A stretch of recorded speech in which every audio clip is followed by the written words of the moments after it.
ఏం చేస్తుండు లడ్డు? Oh so nice.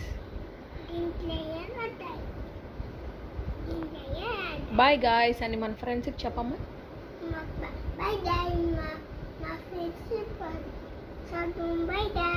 Okay bye.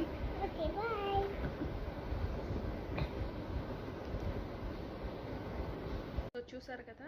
So పిల్లలకి ఫోన్ ఇచ్చి ఆ టీవీ చూస్తూ మన మాట వినట్లేదు అది ఇది అనుకోవడానికంటే ఇలా చిన్న చిన్న యాక్టివిటీస్ కానీ మనం ఇచ్చినట్టయితే వాళ్ళు కొద్దిగా నేర్చుకుంటారు, వాళ్ళకి బ్రెయిన్ డెవలప్మెంట్ అనేది జరుగుద్ది అండ్ వాళ్ళకి ఫోన్ అడిక్షన్ అనేది లేకుండా ఉంటుంది. సో ఇది ఒక మంచి టిప్ అనుకుంటున్నాను. మీకు కానీ యూస్ఫుల్ అయితే మీ కిడ్స్తో కూడా మీరు షేర్ చేసుకోండి. Bye guys.